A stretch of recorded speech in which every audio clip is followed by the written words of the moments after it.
Hi everybody, it's Marcus. Deep diving, beginning of February 2019. We're looking at healthy and loving relationships part 2. The first part was where we're developing healthy relationships as in through communication. We're allowing the other person to express themselves, but when they are expressing themselves, we become an open vessel of space to hear them. We hold the space to hear that other person, so that they experience being heard, being seen, which is one of the most important things we can do for each other. Then the other step would be that you learn how to express your needs, your wants, what you feel, and how we can do that in a non-accusatory way. That's not easy. I get stuck all the time. This last year, I got stuck many times, and I'm so glad that I managed to stick to some sort of meditational habit and stay with what's true in my heart. So and that's what we can come back to in meditation. That's what I would like to talk about today with the second part of this healthy, loving relationships. We're talking about if you can meditate on your own, where you're meditating and you find complete and utter stillness, which is a beautiful reset, the beautiful place to be inside, or you can find a way to calm yourself down, to let your mind, get past the worst part of the mind, because mind can be very active all the time. And in meditation, we can find, if we're lucky enough, we find a place to be, where it slows down and it lets go a little bit, so we can relax. As we can relax, we can reset our inner emotional barometer and thermostat, which means if somebody said something mean to me yesterday, I may not have to react like it is yesterday. I could reset myself and not react as harshly as I would have yesterday. We can start over, and we can start over anew. And when I'm meditating, I also seem to start to remember why I'm in this relationship in the first place, who I'm with and why I'm with them. So in my case, love comes back up inside. I realize that I love this person and I want to be with them. And it's a beautiful gift to get that feeling. And I would like for you, if you are in a relationship or if you're single, meditation is that key to start resetting everything. And that's especially if you're in a relationship, of course. When we're single, we can learn how to see everything in a different light, learn to not be victims all the time, and figure out another way to reach our dreams and our goals. Maybe in my case, I can realize deep down inside that I am complete, utter whole on my own. And yes, it'd be beautiful to have a partner, but when that partner shows up, I want to be ready. Because that partner will show up at some point. And I want to be ready and in a good place enough inside of me so that I don't ruin it with my anger, my jealousy, my negativity. Because that's my old programming. So when we're in a relationship, usually that's being brought out in galore. So that's where meditation can provide that space, that pause, that break of taking a moment so you don't have to act out everything. And even if you do act out, you can come back and say, I'm so damn sorry. I'm so really sorry. Now, what also can happen with a healthy, loving relationship, in order to develop it further, when we're meditating, we find ourselves, we find our stillness, we can meditate together with the other person. Because in all honesty, when two people are together, if we stay healthy-centered, because in order to be in a healthy, loving relationship, you also have to be healthy on your own. Like you have to be healthy inside of you. It's not that you can't become healthy with another person, but if both people are unhealthy, or if one out of two are unhealthy, it's very hard to keep that vibration high between them. So my thought is that if both people learn how to meditate and learn how to get together, learn how to meet halfway, Learn how to express yourself non-judgmentally, and listen without judgment as well.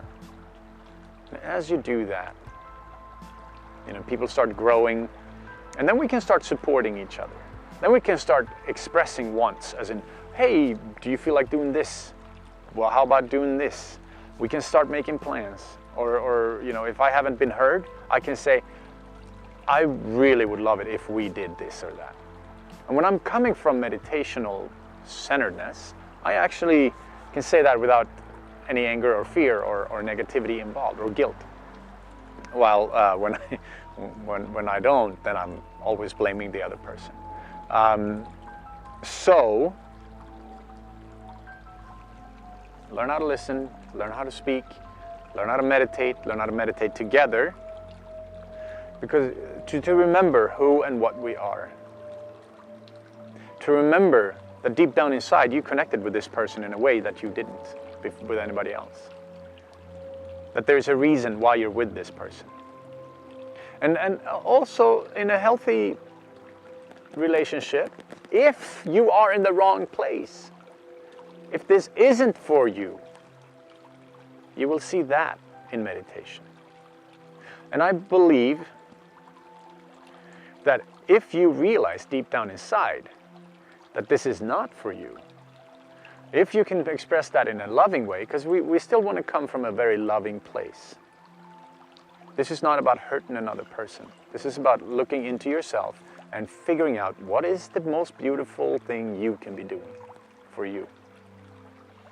So you can fulfill the universe, call it God if you feel like it, but the universe's desire for you. What your highest vibration is, what's your highest potential, possibility. That's what we're looking at. That's what we're shooting for. And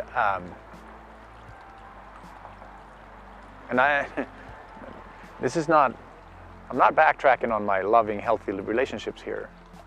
But if somebody wants to go up high and another person says, no, let's stay down low, whatever that might be, let that person fly, okay? Let them live up to their highest potential. Because we don't know who we're robbing the world of, I read up on Whitney Houston the other day and her beautiful and sad story. And I was like, imagine if somebody, like I have a tendency to be jealous at times. So if some jealous guy would have gotten a hold of her early in life and she would have not been able to soar, we would never have heard her beautiful music, All these people who are soaring, and usually because of somebody else's support, not in spite of. So I believe we have to be true to ourselves. We have to be true to each other. And we have to find a way to live that truth. If you feel like you're having problems being honest, look inside. What is it you're doing that prevents you from being honest? Or is it something aggressively violent that the other person is doing that is preventing you from being honest? Because if it is, your responsibility is to remove yourself from that situation. If it is that unhealthy, you remove yourself. This is a work towards not being victims of any kind. And it's not easy to get there. Because our programming and what we're used to thinking is victimization, right? I'm a victim of my childhood. I'm a victim of this. I'm a victim of that. And I personally have a lot of those stories. And at the same time, none of them are truly real. At the same time, those stories, they become mantras of repetitive truth that I keep making for myself. I keep repeating the same thing for myself over and over and over and over. And until I realize that I'm stuck in my own programming. Well, it's only my life. Well, it's typically for me. That's always what's going to happen for me. And I'm stuck in that. Nothing's going to change. It's always going to come back. It's always going to come back the same way, the same way, the same way.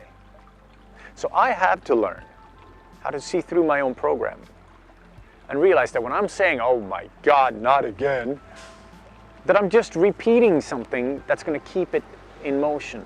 when it's my mind making that happen. When I try to break out of that pattern and I try to aim higher, different direction, or if I realize some deeper truths, it's freedom and I am free to go. And when I don't see it, I'm free to be a victim over and over and over and over. And that's sort of where we have a choice. I don't really believe in choices the way some people will say, kind of passively aggressively or aggressively, I chose to be happy today. It's not really like that. But somewhere along the line, I also did make choices, even though they are not as easy to see as being choices. But I can see that early on in life, I chose a programming here where I wasn't standing up for Marcus. I was, okay, I'll do that. Okay, I'll do that. All right, I'll do the worst job. Okay, I'll just get a job. Okay, I'll flip burgers here. I'll move these things for you here. I was not living up to my higher potential at all. And that was a choice I made somewhere in my head. I'm pretty early on. So I'm really grateful. I'm grateful I'm here. I'm grateful you're here. I'm grateful we're all here to learn how to have better, more loving, healthier relationships. Breaking through programming, meditation, saying I love you. I love you have to be spoken, preferably every day, and mean it. I love you. All right. Lots of love, everybody.